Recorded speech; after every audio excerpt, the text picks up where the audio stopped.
আমার লজ্জা লাগে পিনাকি ভট্টাচার্যের মতো একজন সনাতন ধর্মের লোক বাম রাজনীতি করছে আগে।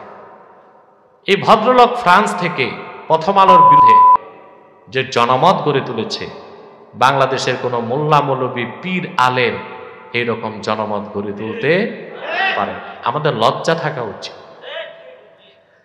অতএব কাদিয়ানীদের পত্রিকা ও পণ্যগুলো বর্জন করবেন। রাজি আছেন? জঘন্য পত্রিকা প্রথম আলো নামের প্রথম অন্ধকার পত্রিকা। ইসলাম ও মুসলমানের বিরুদ্ধে সবচেয়ে বেশি দুশ্মনী করছে প্রথম আলো। ডেইলি স্টার, কালের কণ্ঠ, এগুলো তাদের, এগুলো ধরবেন না।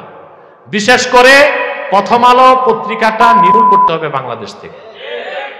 আমার লজ্জা লাগে পিনাকি ভট্টাচার্যের মতো একজন সনাতন ধর্মের লোক বাম রাজনীতি করছে আগে।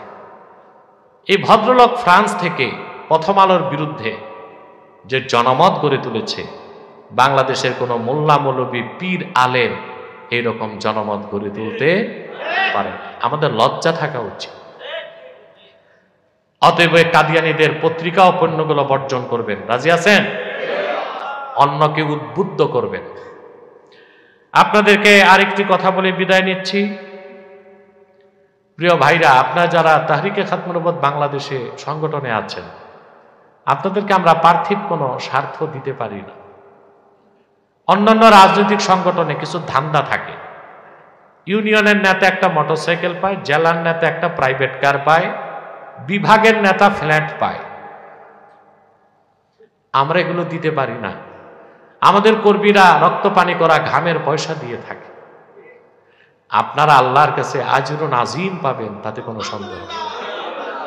এবং মনে রাখবেন, আপনারা জীবিত থাকতে আপনাদের মাধ্যমেই সরকার যেই থাক, কুখ্যাত কাফের কাদিয়ানীদেরকে রাষ্ট্রীয়ভাবে অমুসলিম ঘোষণার দাবি আদায় করে নেবে তাহরিকে খাতমুন নবুওয়াত বাংলাদেশ। এবং এটাও আশা রাখবেন, ইনশাআল্লাহ যদি আল্লাহ আপনাদের তৌফিক দেন, ইমাম মাহদির প্রকাশ ঘটলে তার বাহিনীতে আপনারা যোগ দিতে পারবেন। এটা আমার কথা নয়, এটা এরদোগান, প্রেসিডেন্ট এরদোয়ানের যিনি পীর মাহমুদ এফেন্দির কথা। তিনি ব্রিটেনের স্কটল্যান্ডে যে বলেছিলেন এক বৈঠকে, তাহরিকে খাতমুন নবুওয়াতের সদস্যরা ইমাম মাহদির যখন প্রকাশ ঘটবে তার সৈন্যবাহিনীতে তাদের থাকার সৌভাগ্য হবে। আমি এখন আরো কিছু মেহমান আমাদের চলে এসেছে, তারা বক্তব্য দিবেন। আর বাকি ইফতার বন্টন যা বাকি আছে, এটা নিঃশব্দে বন্টন করুন আপনারা। ওয়াখির দাওয়ানা আনিল হামদুলিল্লাহ।